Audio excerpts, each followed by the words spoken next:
পালিয়ে যাওয়ার সমস্ত পরিকল্পনাই ব্যর্থ। মাস্ক পরে থাকায় কাল হলো জামাল উদ্দিনের।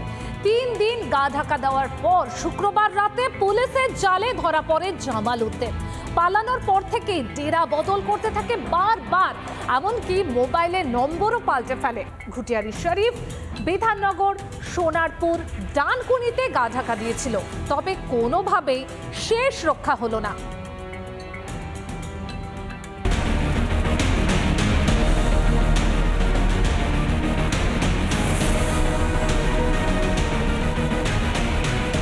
সালিশি সভা চালানো থেকে জমি দখল, একের পর এক বিস্ফোরক অভিযোগ, মিলছিল না খোঁজ।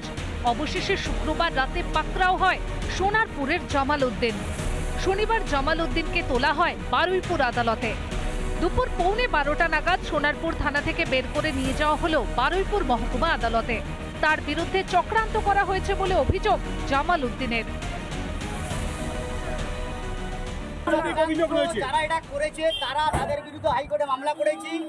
যারা বাইট দিয়েছিল তাদের বিরুদ্ধে 62/24 হাইকোর্টে মামলা করেছি।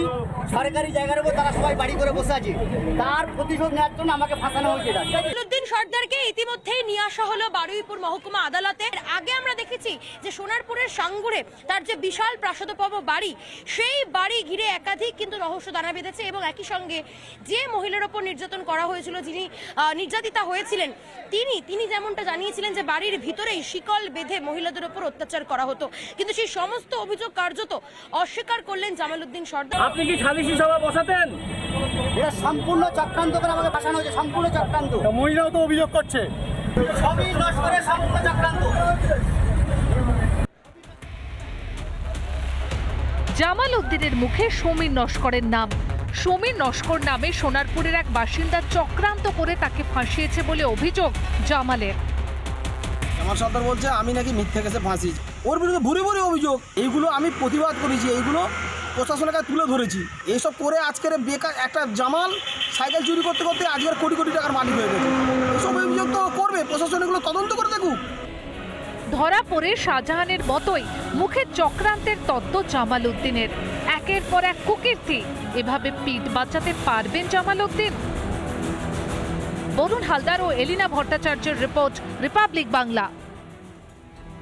নমস্কার, আপনারা দেখছেন রিপাবলিক বাংলা আর আপনাদের সঙ্গে আমি রয়েছি পায়েল। বিকেল 4:30 মানে সময় জেলা সদরের, আর জেলা সদর মানেই জেলার সমস্ত গুরুত্বপূর্ণ খবর। আজকে শুরুতেই যে খবরের দিকে নজর রাখতে হচ্ছে, বাংলাদেশে কোটা বিরোধী আন্দোলন, আর সেই আন্দোলনের আঁচ পড়ছে বাণিজ্য ক্ষেত্রেও।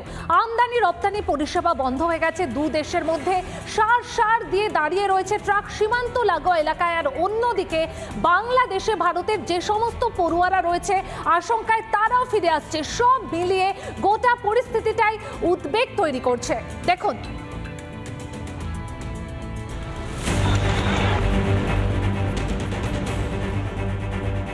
সংরক্ষণ বিরোধী আন্দোলনে অগ্নিগর্ভ বাংলাদেশ। সংঘর্ষে মৃত শতাধিক, গোটা দেশে স্তব্ধ রেল পরিষেবা, জারি হয়েছে কারফিউ, রাজপথে নেমেছে সেনা। বাংলাদেশের অশান্তির প্রভাব পড়েছে আমদানি রপ্তানিতে। পেট্রাপোল বন্দরে সকালের পর বন্ধ আমদানি রপ্তানি। সীমান্ত এশিয়া মহাদেশের বৃহত্তম সীমান্ত স্থলবন্দর হিসেবে পরিচিত। দেখাবো পর গাড়িগুলো সীমান্তে দাঁড়িয়ে রয়েছেন, একদিকে বাংলাদেশ অন্যদিকে ভারত, অর্থাৎ দুই দিকেই পর গাড়িগুলো এভাবে সীমান্তে রয়েছেন। আমদানি রপ্তানি পরিষেবা পুরোপুরিভাবে বন্ধ করা রয়েছে। যত সময় না পর্যন্ত বাংলাদেশ শান্ত হচ্ছে তত সময় পর্যন্ত কোনো রকমভাবে কোনো গাড়ি অর্থাৎ পারাপার হবে না, এমনটাই জানা গিয়েছে সরকারিভাবে। সকাল থেকে এই 11টা অবধি কিছু সামান্য কিছু গাড়ি গেছে, তারপর থেকেই ঝামেলাটা শুরু হয়েছে। তারপর ওখান থেকে আটকে দিয়েছে, তারপর ওখান থেকে হ্যাঁ দুটোই বন্ধ করে দিয়েছে। একই ছবি ঘোজাডাঙ্গাতেও। সীমান্তে দাঁড়িয়ে সবজি ভর্তি সারি সারি ট্রাক, দীর্ঘক্ষণ দাঁড়িয়ে থাকায় কাঁচা সবজি নষ্টের আশঙ্কা। লেনদেন বন্ধ থাকায় সমস্যায় ব্যবসায়ীরা। বাংলাদেশে তো ঝামেলা হচ্ছে, আমরা এই গাড়িগুলো নিয়ে দাঁড়িয়ে আছি, কাঁচামালের গাড়ি। আমাদের গাড়ি একটা গাড়ি 80,000-90,000 করে কিস্তি আছে। গাড়িতে পেঁয়াজ আছে, আপনার লঙ্কা আছে, কাঁচামাল গাড়ি আর কি, সবজি। ওদের নেট পরিষেবা বন্ধর কারণে ওদের সার্ভার বন্ধ থাকলে কোনো গাড়ি ক্লিয়ারেন্স হবে না, গাড়ি ওইভাবে বসে থাকবে। ওই জন্য গাড়ি এখন যাচ্ছে না, এক্সপোর্ট বন্ধ আছে, বাংলাদেশ থেকে নিতে পারছে না। অগ্নিগর্ভ বাংলাদেশ। এই পরিস্থিতিতে দেশে ফিরছেন ভারতীয় ছাত্রছাত্রীরা। পশ্চিমবঙ্গ, কেরল, তামিলনাড়ু, কাশ্মীর সহ একাধিক রাজ্যের ছাত্রছাত্রীরা সস্তায় ডাক্তারি পড়তে বাংলাদেশ যান। তারাই ফিরছেন দেশে। গেদেতে দেখা গেল সেই ছবি। সিচুয়েশন একদম ভালো না বাংলাদেশের, ঢাকার তো একদমই ভালো না সিচুয়েশন। ফায়ারিং হচ্ছে, ওখানে আগুন লাগাচ্ছে, ফায়ারিং হচ্ছে। আর ওখানে কি মনে হচ্ছিল কালকে? ওখানে মানে মনে হচ্ছিল কখন কি হয়ে যাবে কিছু বুঝতে পারছি না, খুব হেল্পলেস লাগছিল, ইনসিকিউর লাগছিল, খাবার পাচ্ছিলাম না আমরা ঠিক করে, জাস্ট বেরোতে চাইছিলাম ওখান থেকে। বাংলাদেশের অগ্নিগর্ভ পরিস্থিতির জন্য শনিবার সকালে কোচবিহারের চ্যাংরাবান্ধা চেকপোস্ট দিয়ে ভারতে ফিরে আসেন ছাত্ররা। তাদের মধ্যে রয়েছেন ভারত, নেপাল, বিভিন্ন দেশের ছাত্র। পলাশ মণ্ডল, টিটপ বিশ্বাস, অর্ণব মৈত্র ও কিংসুক দত্তের রিপোর্ট, রিপাবলিক বাংলা।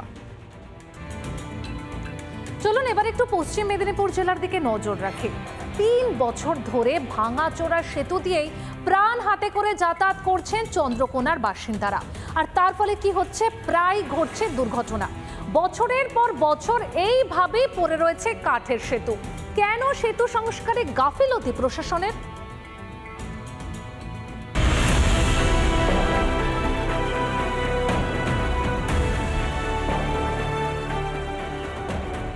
সেতুর অবস্থা দেখেছেন? না না, এটা কোনো সাঁকো নয়, বরং লোহার পিলার দিয়ে তৈরি কাঠের সেতু। এই সেতু দিয়েই যাতায়াত করেন চন্দ্রকোনা 1 ও 2 নম্বর ব্লকের হাজার হাজার মানুষ। কিন্তু এই সেতুর আর কিছুই অবশিষ্ট নেই। মরচে পড়েছে লোহার পিলারে, ভেঙে গিয়েছে কাঠের পাটাতন, ভেঙেছে লোহার রেলিংও। চরম সমস্যায় গ্রামবাসীরা। এই পল্লীকে আজ 3 বছর প্রায় পোলটা অকেজো হয়ে পড়ে আছে। ওইদিকে যাতায়াত করলে প্রচুর রিক্স, দুজনের পা ভেঙে গেছে, কারো কোমর ভেঙে গেছে, এরকম সমস্যায় পড়েছে। কারো রিক্স নিয়ে কেউ ওদিকে যেতে যাচ্ছে না, তাই নিচের দিকে যাচ্ছে। এবারের বন্যায় আশা করি ওই পোল থাকবে না, ভেঙে চলে যাবে। কঙ্কালসার সেতু দিয়ে যাতায়াতে ভয় পান গ্রামবাসীরা, আর তাই নিচে শুকনো শিলাবতী নদীকে রাস্তা হিসেবে ব্যবহার করছেন বাসিন্দারা। কিন্তু বর্ষা তো এসে গিয়েছে, শিলাবতী নদীতে জল এলে কি হবে? এই ভাবনায় কপালে ভাঁজ ফেলছে এলাকাবাসী। বৃষ্টি হলে এটা কি হবে? এর দিয়ে তো আর কেউ যেতে পারবে মানে নদীর উপর যেটা যাতায়াত যেটা করছে ওটা তো বৃষ্টি হয়ে গেলে যাতায়াত করা যাবে। জানানো হয়নি গ্রাম পঞ্চায়েতকে, সব জানিয়ে কিন্তু কিছু লাভ হয়নি, কিছু হয়নি। না না না, 3 বছর ধরে সেতু সংস্কারের শুধু ভাবনা চিন্তাই করে যাচ্ছে প্রশাসন। ওই ব্রিজটি অনেকটাই বড় ব্রিজ। এখন আমরা শুনেছি ওই ব্রিজটার অবস্থা খুব একটা ভালো নেই। আমি ভিডিওর সাথে বা আবদ্ধস্থ কর্তৃপক্ষের সঙ্গে আলোচনা করে কিছু ওতে কাজ করতে হবে এটা ভাবছি। এই নিয়ে শাসক দলকে কটাক্ষ করতে ছাড়েনি বিজেপি। বলতে বর্তমান যে শাসক দল, এদের যে মানে এমপি বা এমএলএ যখন আসছেন ভোট চাইতে, ভোট মানে ঘোষণা হওয়ার সঙ্গে সঙ্গেই হাত জোড় করে ওই ভোট প্রতিশ্রুতি ছাড়া কোনো কর্মের কোনো প্রতিশ্রুতি আজ পর্যন্ত হয়নি। শাসক এবং প্রশাসনের সেতু মেরামতির এই ভাবনা চিন্তা কি আদৌ কোনোদিন বাস্তবায়িত হবে, নাকি এইভাবেই প্রাণের ঝুঁকি নিয়ে যাতায়াত করতে হবে চন্দ্রকোনাবাসীকে? রিপাবলিক বাংলা।